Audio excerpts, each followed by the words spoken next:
What is up, you guys? Welcome back to my channel.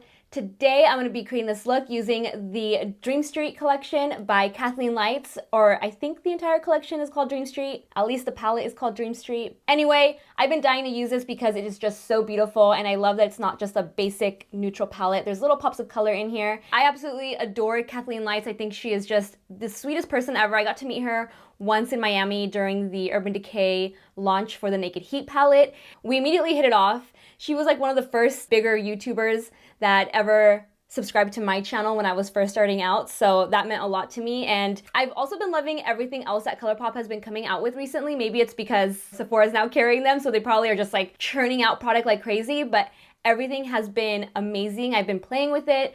I wanted to do an entire week of ColourPop tutorials, but because of the holiday season, it's been insane, so I haven't been able to record that many tutorials. But if you guys do want more looks using ColourPop products, just let a girl know in the comment section below. So yeah, this is the look I came up with. If you guys are interested and want to see how I created it, just keep on watching. I'm gonna add a little bit of this DIOR Crème de Rose lip balm to my lips because I'm still feeling a little dry, but not as dry as I was before. And even if I look oily on screen, that's usually because I start a tutorial with like a ton of skincare on to make up for the dryness. So today I'm just gonna go straight into primer. I just have my normal Lala Drunk Elephant moisturizer on and an Algenist eye cream. Let me know if you guys want me to show more of my skincare routine. I'm gonna be priming my skin with the NATASHA DENONA Face Glow Primer Hydrating Underbase. It's a really thick cream, and I mainly just apply this to the area where I'm dry down here. Did I just scratch myself? What is that? Uh-oh. It might just be makeup, I don't know. But I'm just applying this to this area down here. Since I am feeling a little dry, the foundation that I find is the most forgiving is NARS's Sheer Glow. To me, this is like a tinted moisturizer with more coverage. So I'm just gonna melt that, I'm just gonna melt that into my fingertips and apply it to my skin and then blend it out with a beauty blender. And I'm mixing the shades Stromboli and CEYLAN. Whenever my skin is feeling really dry, I just feel like really working the foundation into your skin like this with your fingers, and it looks crazy, feels crazy, it's kind of messy, but for some reason I find that it works best with dry skin. It just really melts the product in, and it really goes around textured, dry, flaky skin a lot better than just pounding the foundation on with a sponge first or a brush. So melt it. Oh my god, there's so much makeup furs everywhere today. What is going on? So just really work it into the skin and then blend it out with whatever you prefer. And then just on the inner corners, I'm going to go in with this LANCOME Tint Idole. I know I'm saying it wrong. I saw Taylor Hill's video the other day and I'm completely butchering it. TEINT Idole, I don't know. Ultra Wear Camouflage Concealer in the shade 260 Bisque 35 Beige. That's interesting. Why does it have the 2 numbers on there? I just noticed that. I'm going to just apply this to the inner corners. And then I'm going to be using Tarte's Shape Tape in medium neutral to highlight down the center of the face. And again, I like to warm it up between my fingers first and then just tap it into this inner corner. And actually I'm going to go in with a little bit of my Laura Mercier Secret Camouflage in shade SC4 to my sunspots just to further cover them up, since Sheer Glow doesn't have a lot of coverage, which I really love. I love starting off with something with a lighter coverage and then building on it with concealer. So I'm just going to add a little bit of concealer to cover up these sunspots, because if I don't cover them, I feel like my makeup just looks a little undone when I go for something really glam. So let's just cover up those bad boys and any other blemishes or redness that I might have on the skin. And then we can go in with the Shape Tape. I think light neutral works on me now, whereas before, oh, is this light neutral? Maybe that's why. I think before I was using light medium neutral or something like that, but I think this color alone works on my skin. Yes. Before I was mixing 2 different shades, but this one works. So I'm just applying it underneath the eyes, and then I'm gonna blend it out everywhere else down the center of the face. Spreading it out a little more with my fingertip, and then beauty blender. And now to set everything in place, I'm using the COVERFX Perfect Setting Powder. I decided to take the sifter out again, which was a total fail last time because I did this and then I knocked it off my table and lost all the powder, so I'm hoping I don't do that again. But I'm gonna go ahead and use this to set. I'm gonna use my LH Cosmetics Powder Poof or Puff across the entire face, and then actually I'm gonna use this underneath the eyes as well. I'm just gonna do a little shadow shield to protect my under eye area from fallout when I do the eyes. And when using a poof or puff, I'm not really sure if these are poofs or puffs. Let's just call it a poof. When I use a poof, I get the powder on there and I just kind of like mush it all together to make sure it's evenly distributed. You just press and roll it onto the skin. I like to really focus on the areas that have the additional Laura Mercier concealer to just really set it in place, so that way when you go in with bronzer and blush and highlight, you're not knocking the foundation or shifting it on the skin, causing texture and whatnot, and causing the sunspots to come back up. And then for the under eyes, if you're creasing, always pick up that excess creasing first. And then with that same poof, I'm going to pick up a lot of extra powder, lightly press it into the areas that crease, and then everywhere else, I'm just going to add a nice layer again for that shadow shield. All right, and moving on to the eyes. Before actually doing the eyes, I'm gonna fill in my brows first. I've been trying to do this because sometimes I go an entire tutorial with my brows looking super wonky, so I'm gonna fill them in right now using the DIOR Brow Styler in Universal Brown. Nothing new, still my favorite. It's empty. It's completely empty, but no fear because I have like 10 more. Boom! Fresh, new DIOR Brow Pencil. I'm not kidding when I say I have like 10 on deck. I never want to run out because I did before and my brows were not looking fleeky whatsoever. To prime my eyes, I'm using, of course, you guys guessed it, another NUDESTIX Magnetic Matte Eye Color Pencil in the shade Chocolate. I found it in my last video. I couldn't find this color. I used it on my friend. I did makeup on her for my channel, but never uploaded the footage. She does have a darker skin tone. Let me know if you guys want to see it and see the look on me as well, the tutorial on her. I think it could be cool, so let me know. But I'm going to go ahead and apply a little bit of this close to the lash line. We're not going to use a lot because the look isn't necessarily dark and smoky, just certain parts.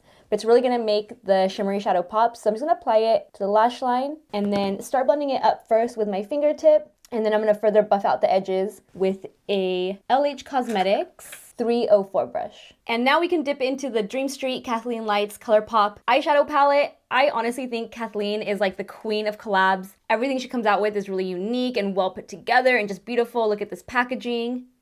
So beautiful. The colors are amazing. It's not just neutrals, there's little pops of color. I'm going to start by applying this shadow right here in this upper corner to the crease first, just to use it as a transition shade. So I'm applying it right here to the outer corner and then blending it in. I'm of course using a Smith 232 to buff that into the crease. I'm going to go in with a little more just to deepen up the color. Always start off with a little bit and then build on the color. Don't go in with a lot at first. It's gonna make it harder to blend. So start with a little and then build on the color. And I'm blending it all the way in, right up into underneath the brow. I feel like I haven't done a spotlight eye in forever, and today I am in the mood for a spotlight eye. So I'm gonna go in with this darker brown down here. I always get confused when the names are on the back of the palette. I don't know, it throws me off. I like it when it's right on the front. So I'm assuming this one is Moony, but it could also be Elfish. Gonna apply this to the inner and outer corner parts of the lid. And I'm just gonna really press that in, especially since it's a darker shadow. And we have the shadow shield, but just to reduce the amount of fallout, press it into the eye first, and then we can go in and blend afterwards. And once I have that color on there, I'm taking a smaller brush. This is a Smith 230, and just buffing that darker shadow into the crease color. And further winging the shadow out in this direction also. And I'm actually going to pick up this really peachy shade as well and use that to help buff around the edges and also give this look a little bit of a peachy tint just around the edges like this. And because that shadow kind of faded the darker brown, with that smaller brush or the one I was using to blend, I'm going to add some more of the darker brown. And then I'm going to go into this color next. I'm going to apply it with my fingertip first to the center right here that currently has no shadow on it. And you kind of want it to overlap with the darker brown shadow, just a little bit on the edges, so it looks more blended and not such a dramatic spotlight. And then with that first blending brush, I'm just going to buff out the edge right here, and also right here a little bit too. And then we're going to pick the shadow up on a brush, wet it, and it's going to be way more intense. I'm using this Urban Decay 207 brush, and I'm going to wet it with this ELCIE Hydra Enhancer Alkaline Facial Mist. And I'm just going to go right over that same shadow, and look at the intensity. So beautiful. This is just a technique. I had someone comment once, wetting the eyeshadow is cheating. It doesn't show the true pigmentation of a shadow. It's just a technique. You can either have it look a little more loose and fluttery on the lid without it wet, but with it wet, it just looks sleeker, shinier, more metallic, more glossy, and it has a better staying power, I think. And then again, I'm just gonna buff out the crease.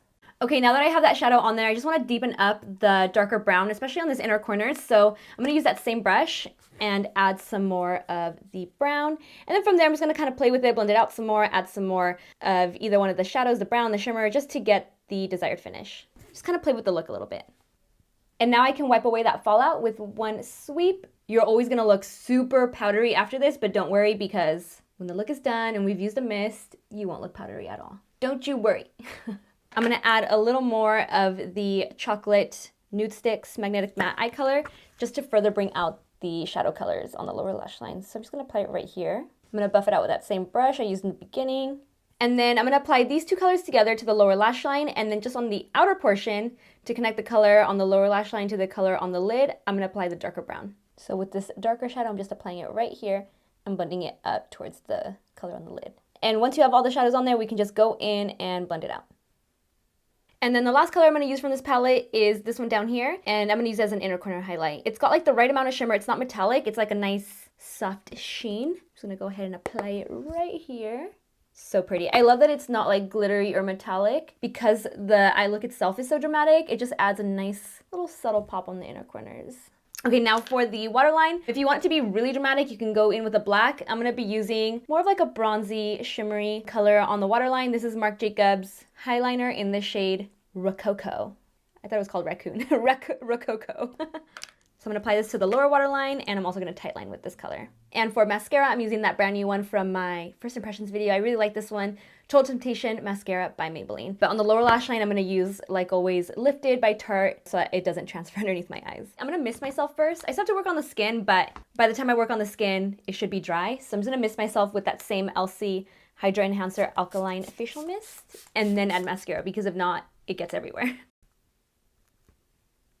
And while I'm here, I'm also going to apply my Benefit 24-Hour Brow Setter to my brows so they stay in place because they're cray-cray. And we are back to the face. I'm going to go in with bronzer next. I'm using the Hourglass Ambient Lighting Bronzer in Nude Bronze Light. I have been loving this bronzer. It's so good. I'm just going to go ahead and apply that to the same areas I normally apply it. I'm going to add a little extra bronzer right here. Since I winged out the shadow in this direction, I kind of want it to have something to blend into, because if not, it kind of looks dark in that area. So I'm going to add a little extra bronzer to the sides of the face right here. Just really buff it out. Forehead, hollows of the cheeks, jawline down the neck. And I'm using my favorite Smashbox Buildable Cheek Brush. If you still haven't seen my favorites video, my most recent one, just click the little eye up there. This bronzer and this brush both made that list, which is why I keep using the two in all of my videos recently. And I'm also going to go back in with the COVERFX setting powder and cut the cheek because I'm looking very bronzy right now. So I want the cheek to look a little more defined. I'm just going to grab a little kabuki brush. This is a Morphe E8 brush. I'm just going to apply it right here. And to add a little shading to the sides of the nose, I'm switching over to the KEVYN Sculpting Powder in Light. This one to me just looks really natural in comparison to a lot of other powders I've tried. Doesn't really show up, which I like for the sides of the nose. It's there, but not obvious. So I start with the tip and then blend up into the brow and also underneath the lower lip to make the lips look juicy. I did pull out this Makeup Geek face palette that I've been wanting to use. I don't know if it's a smart idea to use it for the first time in a video where the makeup look is going well, but these are the Makeup Geek Flawlessly Ever After palettes. This one's called Fair Lady Face Palette. So even though this is for fair skin tones, I would totally use this blush and this highlight. All of this pairs really nicely with this look. Obviously, I already went in with bronzer, so I'm not going to use this contouring powder, but let's use the highlight from here and the blush since they go nicely with the look. So I'm actually going to use this highlighter right here. It's got like a nice light pink undertone to it, which is why I think it matches this look really well. I'm going to switch over to a smaller brush and just do the bridge of the nose and tip of the nose, Cupid's bow. So these face palettes come in different shades, light, medium, dark. I think there's 4. There's definitely 4 palettes, which is funny that this one is Fair Lady face palette because I'm definitely not fair, but it works really well for my skin tone.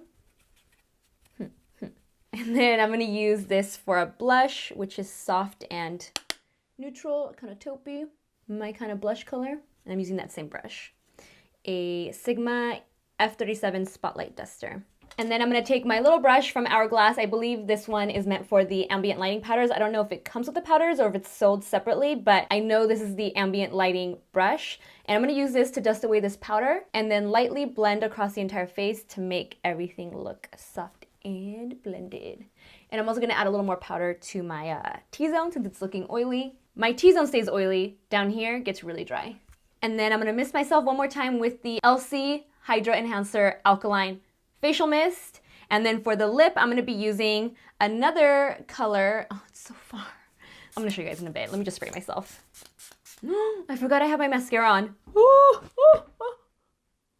my god, oh my god. So along with the Dream Street eyeshadow palette, Kathleen also came out with this Dream Team Ultra Satin and Ultra Glossy set. And it came with these 3 colors. I think the one that's gonna match the best is the super nude one. This one might work also, but because the eyes are so dramatic, I feel like this is gonna match perfectly. And I'm gonna outline my lips first with Bite Beauty Pencil number 20. I was gonna use the L'Oreal one I use all the time, Madding Call Color Riche Lip Pencil, but I wanted to give another option, but if you want a drugstore option, the L'Oreal one is incredible and perfect for anything nude. But I'm gonna use this today. Ooh, this is so pretty. All right, you guys, that completes today's tutorial. I hope you enjoyed it. As always, if you did, make sure to give it a like, share it with everyone you know. There's a little arrow that says share. It makes it super easy to share with like your mom, your brother, your sister, your dog, your cats, whoever wants to watch a makeup tutorial. And of course, subscribe, hit the notification bell, and I will see you in my next video. Bye, guys.